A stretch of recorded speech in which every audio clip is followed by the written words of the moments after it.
اگر آپ کو ایک گھر ملے شاندار سوسائٹی میں، لیکن شرط یہ ہو کہ اس گھر کے ساتھ ایک پرانا قبرستان بھی ہے، تو کیا آپ وہاں رہیں گے؟ یہ کہانی ایک ایسی سوسائٹی کی ہے جہاں لوگ خوشی سے داخل ہوئے مگر کوئی بھی اپنی مرضی سے باہر نہیں نکلا۔ السلام علیکم، امید کرتی ہوں کہ آپ سب خیریت سے ہوں گے۔ جو جہاں سے سن رہے ہیں، اللہ پاک سب کو اپنے حفظ و امان میں رکھیں، آسانیاں بانٹنے اور آسانیاں کرنے کی توفیق عطا فرمائے۔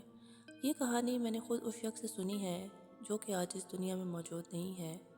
یہ کوئی فلمی کہانی نہیں ہے، یہ ایک ہاؤسنگ سوسائٹی کی حقیقت ہے جو ایک قبرستان کے ساتھ بنائی گئی اور پھر آہستہ آہستہ وہ نقشے سے ہی مٹا دی گئی۔ یہ قبرستان نیا نہیں تھا، کہتے تھے کہ یہ 100 سال پرانا ہے۔ کچھ قبریں ٹوٹی ہوئی تھیں، کچھ پر نام تک نہیں لکھے ہوئے تھے، کچھ ایسی تھیں جن پہ تاریخیں آج بھی آگے پیچھے لکھی ہوئی تھیں۔ جب لوگوں نے سوال کیا تو ڈیولپرز نے ہنستے ہوئے کہا کہ یہ سب افواہیں ہیں، اور ویسے بھی لوگ اپنی چیز بیچنے کے لیے بہت سارے جھوٹ بولتے ہیں۔ ڈیولپر یہ کہتے تھے کہ ہم نے قبرستان کے ساتھ وال باؤنڈری بنا دی ہے، اب کوئی مسئلہ نہیں ہے۔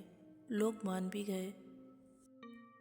سب سے پہلے عامر اپنی بیوی صبا اور 8 سالہ بیٹی عائشہ کے ساتھ وہاں شفٹ ہوا۔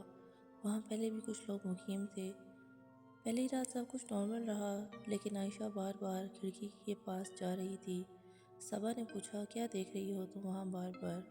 تو کہتے ہیں کہ بعض اوقات بچوں کی باتوں پہ یقین کر لینا چاہیے، بچے ہر دفعہ جھوٹ نہیں بولتے۔ تو عائشہ ہمیشہ خاموش ہو جاتی تھی۔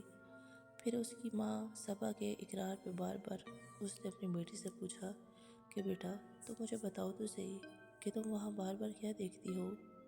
تو عائشہ نے آہستہ سے کہا، امی وہ لوگ مجھے بار بار بلاتے ہیں۔ رات کے ٹھیک 3 بجے عامر کی آنکھ زیادہ تر کھل جاتی تھی۔ آج بھی رات کے 3 ٹھیک بجے عامر کی آنکھ کھل گئی۔ کمرہ ٹھنڈا تھا، ہوا نہیں چل رہی تھی مگر پردے ہل رہے تھے، اور پھر قبرستان کی طرف سے کسی کی رونے کی آواز آئی۔ عامر نے دروازہ کھولا۔ باہر سوسائٹی میں ہر گھر کی لائٹ بند ہی تھی اور کچھ نظر نہیں آ رہا تھا، مگر قبرستان میں کچھ قبروں کے پاس مدھم سی روشنی جل رہی تھی۔ اگلے دن ایک بوڑھا شخص جو سوسائٹی کے قریب چائے کی ایک دکان چلاتا تھا عامر کے پاس آیا۔ اس نے صرف اتنا کہا، بیٹا یہاں مکان بنائے گئے ہیں لیکن اجازت نہیں لی گئی۔ عامر نے پوچھا، کیسی اجازت؟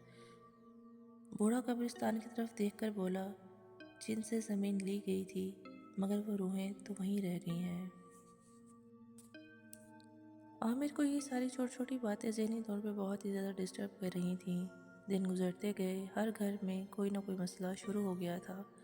کسی کے بچوں کو ڈراؤنے خواب آ رہے تھے، کسی کے ساتھ باتھ روم میں خون کے نشانات کسی کو نظر آ رہے تھے، کسی کو نامعلوم قسم کی آوازیں آ رہی تھیں، اور سب سے عجیب اور حیران کن بات یہ تھی کہ یہ ہر شکایت 2:30 بجے سے لے کر 4 بجے کے درمیان ہی ہوتی تھی، جو کہ سب سے عجیب بات تھی۔ عائشہ کے ساتھ اب مسئلہ یہ بن گیا تھا کہ رات کے علاوہ وہ دن میں بھی اکیلی باتیں کرتی تھی۔ ایک دن اس نے کہا، ابو انہوں نے کہا ہے کہ یہ سوسائٹی ان کی ہے اور جہاں ہم رہتے ہیں یہ ان کی خاص جگہ ہے، اور اب ہمیں جانا ہوگا یا پھر وہ بھی ہمارے ساتھ ہی رہیں گے ہمیشہ کے لیے۔ یہ بات سن کے اس کی ماں رو پڑی، اور آج پہلی دفعہ عامر کو بھی واقعی ڈر بھی لگا اور وہ پریشان بھی کافی ہو گیا۔ ایک رات عامر نے دیکھا کہ قبرستان کی باؤنڈری وال پر دراڑیں پڑ چکی ہیں، اور ایک قبر جو بالکل ابھی تازی تازی اور نئی لگ رہی تھی۔ جو سب سے حیران کن اور پریشان کر دینے والی بات تھی جس نے اس کو واقعی ڈرا کے رکھ دیا، وہ یہ تھی کہ اس قبر پہ اس کا نام لکھا ہوا تھا اور اس کے ساتھ تاریخ بھی لکھی ہوئی تھی۔ اگلے چند دنوں میں لوگ خاموشی سے سوسائٹی چھوڑنے لگے۔ کچھ نے گھر بیچ دیے، کچھ نے تالے لگا دیے، بہت سے لوگ سامان کے ساتھ ہی گھر کو تالے لگا کے چلے گئے۔ لیکن حیرت انگیز یہ بات تھی کہ جو بھی بندہ جا رہا تھا کسی نے دوسرے کو نہیں بتایا کہ وہ کیوں جا رہا ہے اور کہاں جا رہا ہے۔ اور جانے کے بعد جو سب سے حیران کن بات تھی وہ یہ تھی کہ کسی کو بھی نہیں پتا کہ جو لوگ گئے وہ آخر گئے کہاں۔ اس ساری صورتحال سے گھبرا کر عامر نے بھی فیصلہ کیا کہ وہ آج ہی سوسائٹی کو چھوڑ دے گا۔